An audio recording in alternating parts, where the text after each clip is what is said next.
ভাই, আপনি তো মেলাই দেন, বুদ্ধি খাটা তো ভোটে পাশ করে গেলেন। তো আরেকটা বুদ্ধির পরীক্ষা হবে নাকি, কি কাম? রমজান কাক দেখলি এই কথা করছে হঠাৎ করে। হয় যাক একটা পরীক্ষা দিয়েই দি। ভাই তাহলে একটা পরীক্ষা দিয়েই দেন। দেখ তো আশপাশে কাকু খুঁজি পাস নাকি, আমার জ্ঞানের সাথে টক্কর দিবি। সে কাকু দেখতে পাচ্ছি না জ্ঞানী গুণী।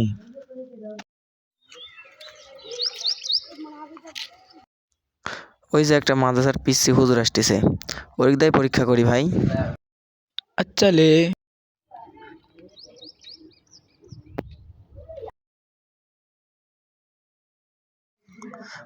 ওই হুজুর হুজুর এদিকে আসো এদিকে আসো। ভাই তাহলে আমরা একটা প্রশ্ন করি, এক প্রশ্নের উত্তরে দুজনের আচ্ছা ঠিক আছে, তাহলে ভাই প্রথমে আপনাকে ধরি।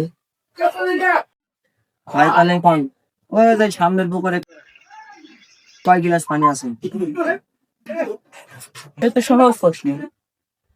সাইডে একটা পুকুর খুঁজলি, গিলাসটা মাত্র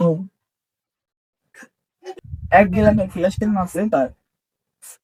ভাই তাহলে এই একই প্রশ্নে উত্তরই করে দেই, কি চাই?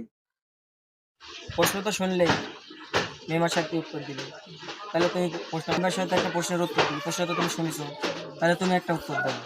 মেম্বারশিপ যদি কইছে তো কাটে দিবি তুই তো পুকুরের সময় যদি গিলাস হয় তাহলে এক গিলাস পানি দিবি। আর আপনি যদি কোন হয় তাহলে 2 গিলাস সহজ। তো মেম্বার সাহেব কিরম দিবি? হ্যাঁ